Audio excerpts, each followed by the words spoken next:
This was my high school weight. I felt really good there. But what sustains me today is my fulfillment system. The fear that I had in my life growing up translated to things that I internalized. Here I am, a guy in front of all these people. I'm sharing my testimony with people. I'm working downtown with the homeless. Guys, we had people down the street the other day, and it bothers me because I drove through there the other night, but I know that I can't do that right now in my life. There's a time in your life where you have a season, and you have to understand where that season is. So give it up for Vern and Cora! Just kidding. Joe's a great guy. I'm thankful for Joe and what he does for me and how he helps me out. Guys, I just wanted to say today, if you don't know who I am, it's my fault. Number one, I do a lot of social media. I'm out there all over the place. I have a podcast called The Short-Term Pro. Simple to remember. We don't just talk about short-term rentals. We do talk a little bit about life and give back. I'm going to share with you guys a little bit about my journey. Is it okay if I take you through a dark place to get us back to the light?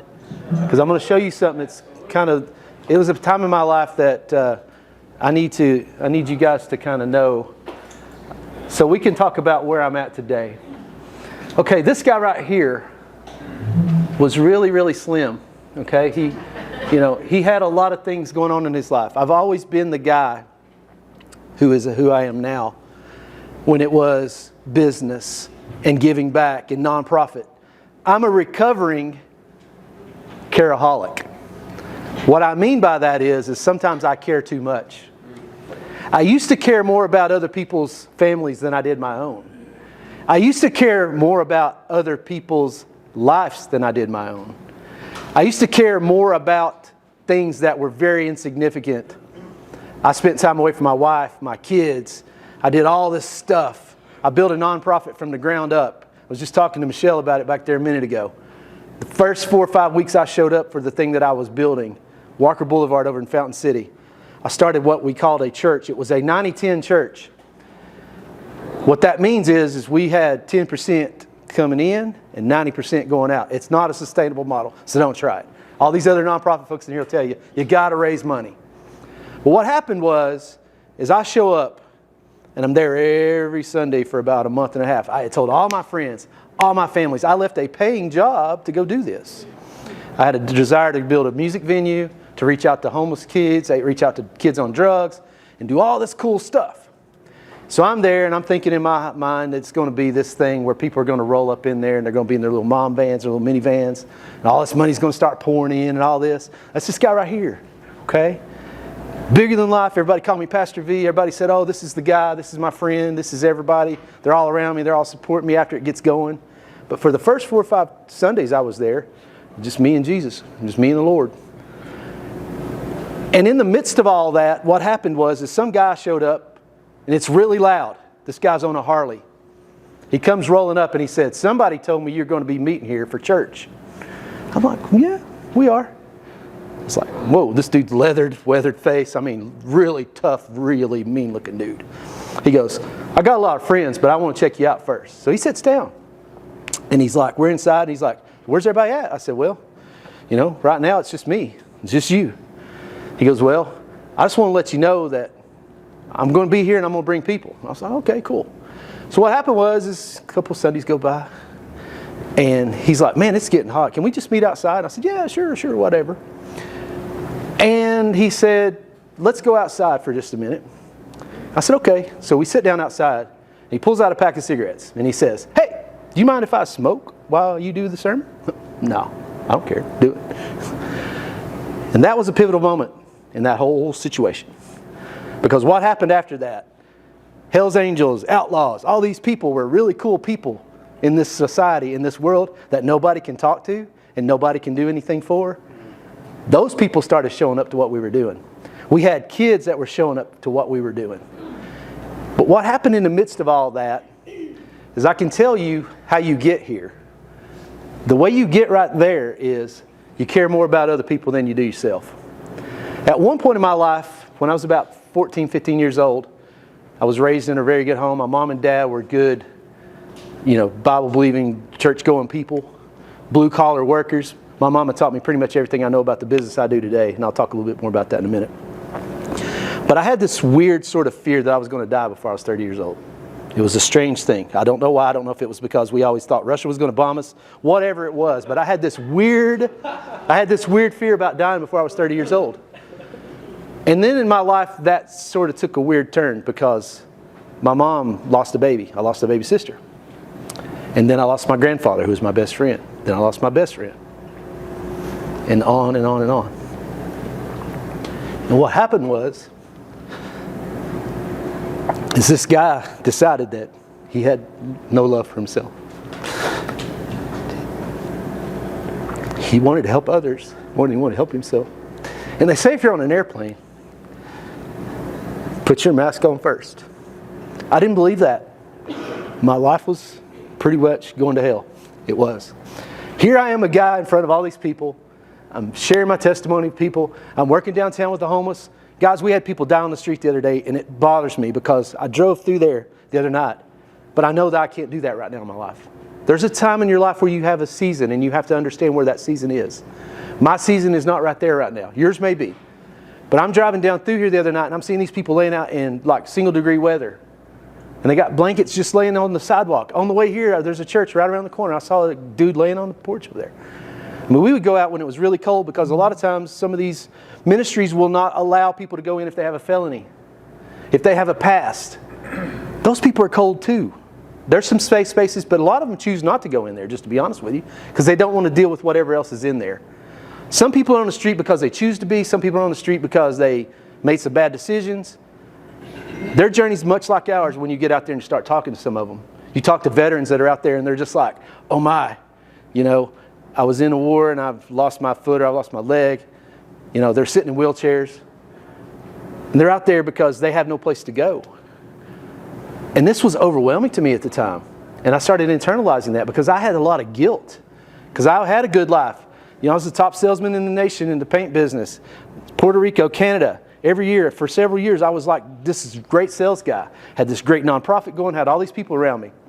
And all of a sudden, fast forward a little bit, about 2012, all that came crashing down. Every bit of it. Building got flooded. Had people that I had given things to for years and years and helping for years and years. Some of them even turned on me. Can you imagine people that you have helped bring up from the ground up turn on you and talk S about you? I'm not going to curse right now. That's why I'm not really a pastor at this moment. I have tattoos. I have things that I do. I'm not above reproach right now. Pastor Mark back here is one of my mentors. We meet all the time on Monday mornings. I can tell you straight up that there's a reason why I'm not doing what I do there, but let's go to the point of what happened in that scenario. Super quick, hope you're enjoying this video. If you like this content and find it extremely beneficial, then we want you to experience it in person in 2025 at the Best Year Yet conference. We'll have 10 speakers all around these similar topics talking about how you can win in life and win in business. So if you want to join us, go to joeygis.com/bestyearyet2025. Can't wait to see you there. All right, back to the video. I basically went home and sat down and I gave up. And what's crazy about that is this guy right here was sitting on the couch watching The Biggest Loser, eating chocolate cake, drinking chocolate milk, desiring to lose weight. I would go to a conference just like this, and I would say to myself, man, when I get home, I'm going to get started. And guess what I would do? I would leave the conference the same way I got there. I didn't go home and I didn't make any changes. Because I believed in positive mental attitude. How many of you believe in that? I agree with it. I have a very positive mental attitude. But what I more believe in is positive mental action. Okay? Because you can have all the positive thoughts you want. People say they don't believe in God. That's fine. That's cool with me. If you don't believe in God, that's great. Have you ever driven across a bridge over to Tampa Bay or somewhere? It takes a lot of faith. It sure does. We trust people. Have you ever been to the mountains? These folks right here know what I'm talking about. You go to the mountains and look how they build these cabins on the side of the mountain up there that are moving 6 or 7 inches a year, and tell me you don't believe in faith and you don't have faith. Because if you stay in one of them suckers, you got some faith. Okay? I sell them. I manage them. I take care of them. What I'm saying to you guys is there's a lot of people in foxholes that have a lot of beliefs. I was the guy walking around telling everybody else how to live their life. I did little, things I get on. You can go watch some of them. They're on my Facebook. I've got this guy here trying to tell people how to live their life. Nothing wrong with weight, guys. I'm going to tell you straight up. I've lost over 200 pounds. This side right here is it's even more telling story. That guy was eating like 500 calories a day, and he's a little bit, this is sustainable. That's not, okay? I couldn't sustain this guy. This was my high school weight. I felt really good there. But what sustains me today is my fulfillment system. The fear that I had in my life growing up translated to things that I internalized. You know, I deal with fear every day. Do y'all deal with fear? Hopefully some of you do. Because if things are not scaring you in your life right now, you're not doing anything great. Okay? I'm serious. If you don't wake up in the morning and you're not afraid of what you're about to do that day, it's not really happy. I couldn't do anything. I couldn't ride rides. I couldn't do anything. And I had basically just sat down and given up. And then I realized one day that I needed a dog. I did. I needed a dog. So I drove by the rescue shelter that year, right before Christmas, and the most unassuming dog in there, she's crazy. Okay, her name's Zelda. Last night she was petting me and she has crazy eyes. Okay, I have 3 dogs. Yes, we're dog people. If I have hair on me, so what? Okay? If you come to my house and they're sitting on the couch, don't make them move. That's their spot, okay? What I'm saying is this dog realized, I think, more than anybody in my life, that I needed her. So she would bug me. Let's go walking.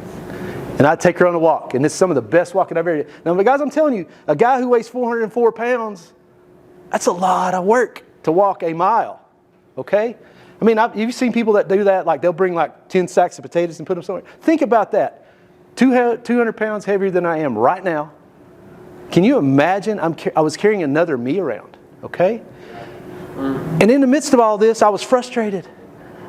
But this little dog, she'd just walk with me, and she'd just look up at me every once in a while and be like, "We doing good?" And I'd be like, "Yes, girl, we're doing good." Okay? I got 2 crazy ones now. Boy, you better be on your game to walk them. Luckily, I'm healthy today. What it was is I was frustrated because I was relying on everybody else and relying on everybody else for my happiness. And, I was blaming God. I was blaming everybody. I was blaming, everybody because everything was miserable in my life. Some of you knew me then. Some of you see me, like even yesterday, have a really bad experience yesterday with something. I'm just who I am, guys. Every day we got to wake up. We're going to have fear. We're going to have frustration. But I found that there's a certain amount of fulfillment that I had to go for. By the way, somebody keep me on time here because I can talk all day. The fulfillment system for me began with this tattoo on my arm. Does anybody know what that means? I can't see it. It's Greek. It's agape. I bet Pastor Mark knows what it means. Okay. It means love. It means unconditional love. You know what I realized in my life? I had so much conditions on my love. I was conditioning loving my spouse. My wife, I would be like, if you would just do this, I'll be happier. I would bargain with God. I'd be like, God, if you'll just give me this, I'll be happier. I would put conditions even on helping the homeless people. It wasn't that I was like expecting something from them, but somewhere in the midst of all that, it was some weird sort of mixed up thing that I had going on with me, guilt, shame, whatever it was, that I had to be doing this in order to feel significant, to feel successful. And what began as a small process of just learning to love myself and to re-love my spouse. I have 2 older sons and I have a younger son. Lots of people don't know I have 2 older boys because my son that plays football, and big, huge kid, he's struggling with an injury right now. It's hard for a daddy. I'm telling you guys, your journey's not much different than anybody else's. People that look like, you see their highlight reel online all the time. A lot of people see my highlight reel. They say, oh, this guy's got social media, he's got everything going. But what they found is that in their own life, if they just look at themselves and they look at my life and they'll say, well, this guy can do it. I can do it. But somewhere in the midst of all that frustration, I found fulfillment.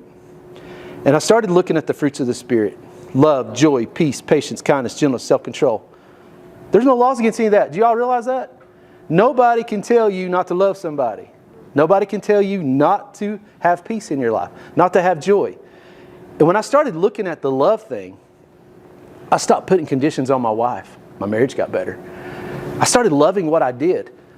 People are always like, man, you do this great thing with this business. What they don't realize is I had a toilet brush, a tool belt on, and a plunger doing crap that nobody else wanted to do to start staycating.com, to become the short-term pro. Oh, it must be nice, Vernon. Yes, it's nice, right?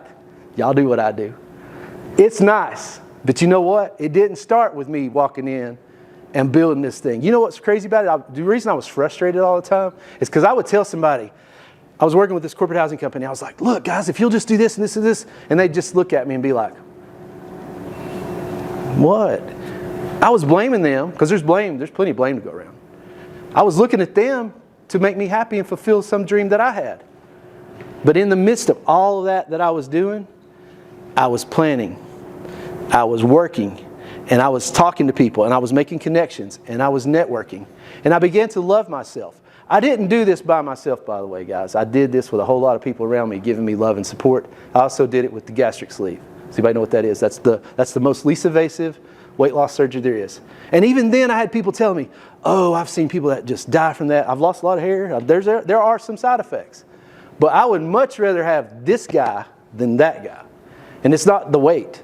Because I truly do believe that health dictates our wealth. I'm not a wealthy guy by the world standards, by Wall Street standards. But you know what I got? I got a good relationship with my wife. My wife and I could fight like cats and dogs, but you better not step between us. Because back in the day, I was that guy that's right here. I hang out with outlaws. I still talk to some of them. I still know people. I still do things with people that others will not talk to. I can make a phone call right now, and I can have some folks rally here, come here right now and help us with anything we need to do. And they're the people that you would least believe that would help you. But I promise you, everybody has some good in them somewhere. And we got to start seeing that with people. We got to start seeing that people are not objects of our desires, of our affection, of our worth. I see many people, man, it's like, I've seen people that are so successful and they have people around them and they just piss it all away. They just throw it all away because they have this desire to fulfill themselves with the things that do not bring them happiness. They do not bring them joy. They do not bring them peace. Guys, there's days I have very little peace with my business. When you're in the business that I'm in, as I guess most of you know, I'm a property manager, I'm a real estate agent, and I do a lot of property management. And there are times when guests do not care if I'm out on a date with my wife. They don't care if I'm at a funeral. You know, I've taken calls at funerals. I've taken calls at weddings. I was performing a wedding for someone, and I was literally told in the middle of it, I needed to take care of this problem from this guest that was really something very simple. Okay? They didn't know how to work the TV remote. We gave them videos, we gave them all that, but anyway, that's a side point. But you got people in your life like that, right? They don't care what you're doing. Might be your kids, might be your spouse, could be a coworker. There are people in our lives that we have to realize that it's not about their peace, it's about our peace. And sometimes it's okay to say no. So if you're one of those careaholics and you try to take care of everybody, please everybody, give everybody everything they want, I would challenge you to start saying no. Because I'm going to tell you, there's something about it that's very liberating. Because this guy right here couldn't say no to people. Somebody come and say, hey, will you help us with this nonprofit? Roxy Lyons will tell you, we serve on some of the same boards. Okay? I still do a very high level work in the community. But some of that is because I chose to, not because I had to, or I felt like I was guilted into it. So my biggest challenge to you guys is today, please, please, please understand that you are meant for something more than what you've been doing in your life. And it may not be things that you're even thinking about right now. It's things that you know deep inside of you that you should be doing right now. Don't be like everyone else and have the positive mental attitude when you leave. Take that little book there. I was having trouble filling some of it out a while ago. I'm like, I'm happy. You know, I got a little ego. I'm happy. I'm brewed. So I'm sitting there filling it out a while ago, and I'm like, no, I need to take this home and really focus on this. Because I want to get something from this. And I hope you guys wanted to get something from this. I don't know what you're expecting today from me, but I hope I gave you something that you can take as food from today. I am having an event in March we're going to do an investment event. And I think it's March 19th at Fountain City Church. You guys are having an event. There's lots of events about investing. If you want to talk to me about that at some point, if you know somebody that's investing or somebody's looking to buy somebody, all that, that's the commercial. But really today, guys, I just want you to understand that I am here by the grace of God. And that right there was my phrase for y'all today. That was the one thing that I put. Focus is a matter of deciding what things you're not going to do. And there's how you get in touch with me. That is my cell number. folks that need to reach out. I used to do a lot of coffees. I used to do a lot of things like that. But guys, my time is getting so much more valuable these days. I do a Facebook Live every Thursday night if you guys want to jump on Facebook. I'm all over social media. I do TikTok. It's not funny. Some of it is, but I'm working on that. Joe and some of the folks around me have been encouraging me to do a little bit more on that. But anyway, there's my info if you need it. I also, I do 15-minute calls for free, and after that we talk about what that looks like. But I'm willing to help those who help themselves. Guys, I appreciate your time today. Thank you so much for listening, and thank you for letting me be here.